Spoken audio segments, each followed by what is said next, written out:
都说远亲不如近邻，可有时候邻居也不是好人。得知隔壁寡妇吃不起猪肉，屠夫每天都会带着一块肉去帮寡妇疏通下水道。儿子仔仔清楚这是他们活下去的希望，也只能无声接受。仔仔是不老症患者，不管过去多少年，容貌依然只会停留在6岁这一年。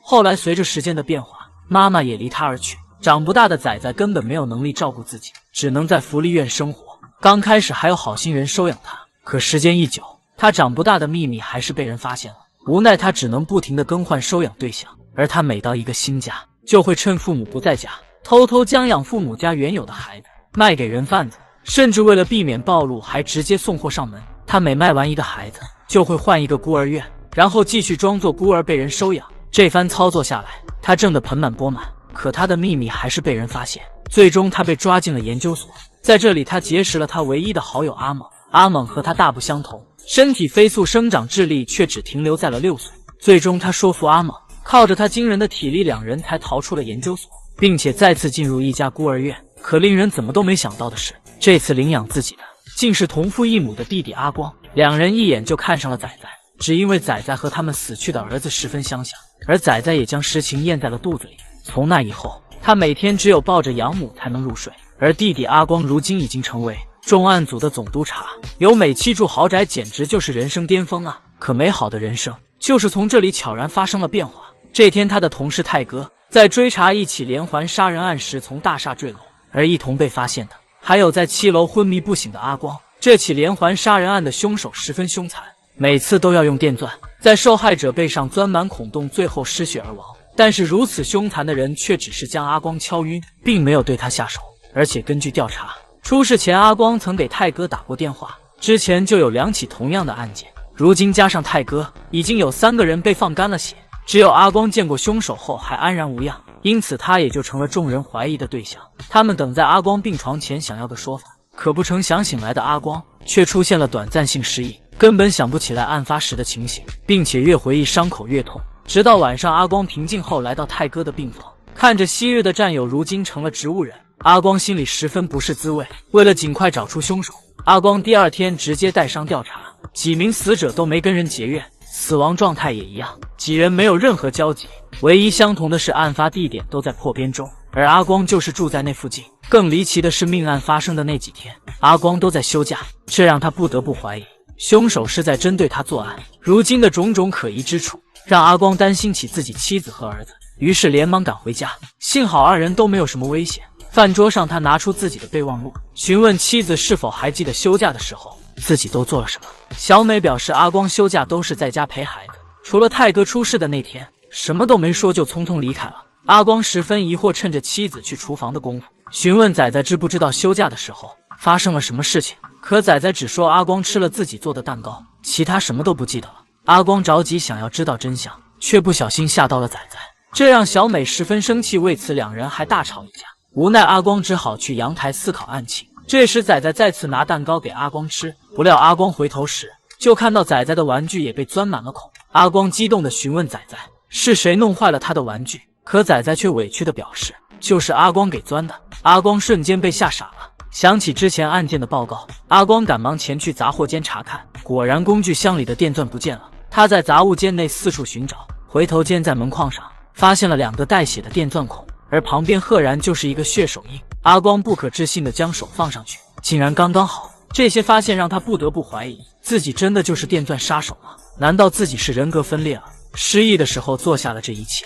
为了避免被暴露，他用2根铁钉堵住了钻孔，还用油漆将血迹掩盖。一系列离奇的事情让阿光心神不宁。他来到泰哥的病房找他倾诉，如今知道凶手到底是谁的，只剩下了病床上的泰哥。可如今所有的证据都指向了他，凶手很明显的已经把他当作目标，不仅跟他回过家，还在他家里做了手脚。害怕妻子有危险，他赶忙再次回到家里。令他怎么也没想到的是，之前被他掩盖过的血手印再次出现了，钻孔里的钉子也不见了踪影。如今他可以肯定，凶手一定来过自己家里。他慌忙地寻找妻子和仔仔的身影，发现2人没有受到伤害。他赶忙锁紧门窗，并命令妻子不能随便外出。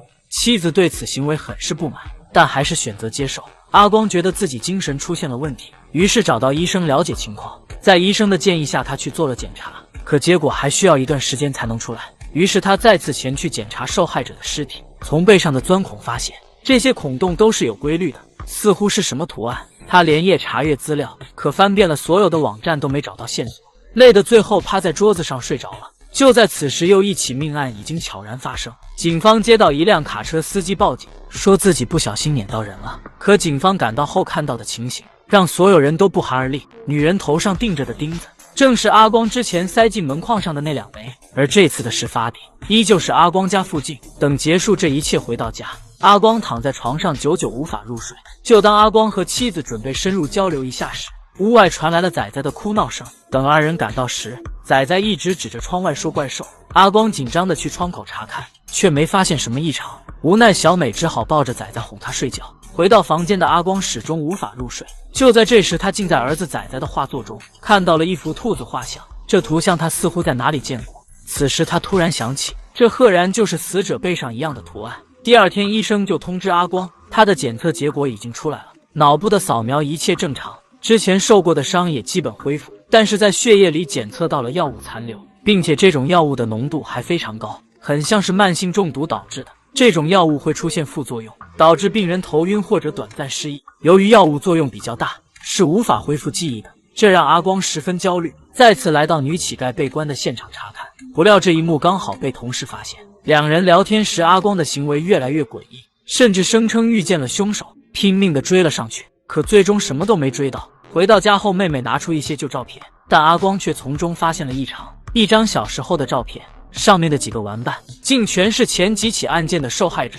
为了避免同事发现，阿光偷偷地将照片塞进了沙发缝隙中。就在这时，仔仔拿着一堆画放在了桌上，而其中的一张兔子画像让同事十分震惊，拉着仔仔着急地询问，而仔仔则是一脸天真地表示这是爸爸画的。仔仔的话让同事瞬间变了脸色。回到警局后，同事翻看被害者的遗物，竟在其中发现了一张阿光儿时的照片，并且几名受害者全在其中。此时同事接到电话，泰哥已经不治身亡了。同事已经完全不信任阿光了，他默不作声地带着阿光来到一处海滩，质问他为什么同样的兔子图案会出现在他家，而出事的几天他都在休假。见阿光还是不肯承认，直接拿出照片问他为什么几名死者都是他小时的玩伴。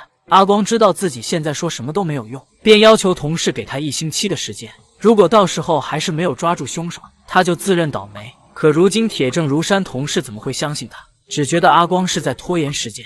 阿光为了抢夺照片，两人撕扯起来，无意间同事不小心失足掉下了堤坝，头部重重地磕在了石头上。阿光怎么也没想到事情会发展成这样，两人的误会也越来越大。同事以为阿光是想灭口，于是拿出电话就要报警。可却被阿光死死拦住。此时他已经彻底失控，将同事杀死。他故作镇静地回到家里，躺在沙发里回忆起案件的所有细节。他现在都陷入了深深的怀疑中，难道自己真的就是凶手吗？他再次来到杀死同事的地方，正在沉思着，突然察觉身后似乎有什么异常，一转身就看到一个乞丐鬼鬼祟祟的。他连忙追去，哪知乞丐竟朝着儿子仔仔的学校跑去。乞丐身手敏捷，速度极快，看到乞丐抱着仔仔，他吓坏了，连忙上前大声呵斥。乞丐见此，顺势丢下仔仔逃走了。阿光本想继续去追，不料仔仔痛哭着让爸爸不要丢下他。阿光只好返回抱着仔仔安慰。这一系列的事情让阿光十分害怕家人受到伤害，他躲在家里不敢出门，甚至连窗帘都不敢拉开，还拿着一把刀四处乱逛。就在这时，他在楼梯口再次发现了那张儿时的照片，仔细查看，竟在照片角落看到了一个小男孩，而照片上的男孩竟和仔仔长得一模一样，这让他回忆起这个男孩30年前突然出现，说是他的哥哥，于是他就将男孩狠狠地欺负了一顿。不等阿光询问，仔仔就坦白了一切，自己本来就不是他的儿子，而是他的哥哥，只是因为患了不老症，所以30年来没有丝毫变化。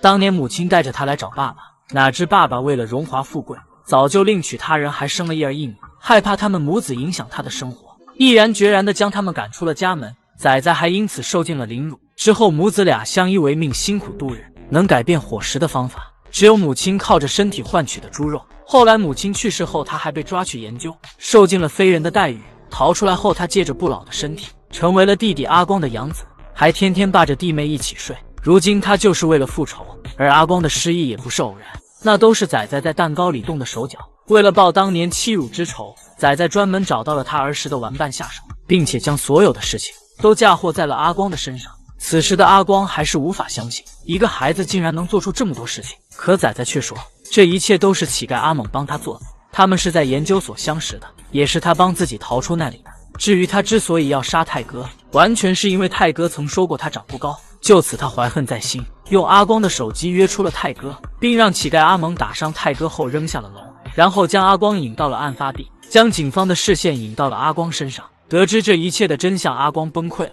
此时的他恨不得马上解决这个恶魔，但是仔仔的尖叫声引来了妻子和妹妹，众人不分青红皂白就指责他，甚至都觉得他是疯了，竟然对着自己儿子下手。如今不管他说什么，大家都不相信。从那以后，仔仔就趁着没人时常挑衅他。我又諗起你老婆啦。最後阿光忍無可忍，趁老婆妹妹不在家，將仔仔拖到了海里，想將他淹死。仔仔驚聲哭求，阿光本以為就此可以解決仔仔，哪知仔仔絲毫不慌，竟在海里悠閒地吹着口哨游着泳。看到仔仔這副模樣，阿光似乎是想到了什麼，拼命地朝家裡趕去。可此時火上的湯還翻滾着，卻怎麼也找不見妻子的身影。最終他在烤箱處看到一縷黑髮，此時他泣不成聲，顫顫巍巍地打開烤箱。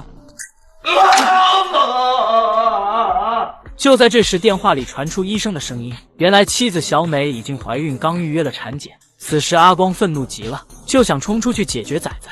可就在他出去的瞬间，仔仔将房门反锁，而身后阿猛也手持电钻出现。好在玻璃上的影子让阿光及时反应过来，躲过了致命的一击。两人一番缠斗，阿光顺利的解决了阿猛。可此时仔仔早就趁乱逃走，阿光手拿电钻出门寻找仔仔。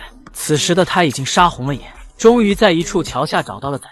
就当阿光已经将仔仔逼入绝境，打开电钻准备解决这个恶魔的时候，警察及时赶了过来。知道警方距离比较远，仔仔再次轻声挑衅阿光，说他已经没有了机会，等他死了以后，他就可以靠着妹妹生活了。说完自顾自地表演起来。听到仔仔拿最后一个亲人威胁他，阿光忍无可忍，打算出手。就在这时，警员及时开枪射击，仔仔才没被伤害。虽然结局不尽人意，但是我们始终要相信，善恶到头终有报，真相总有一天会明了。法律可能会迟到，但永远不会缺席。本期故事到此结束，点赞加关注，下集更精彩。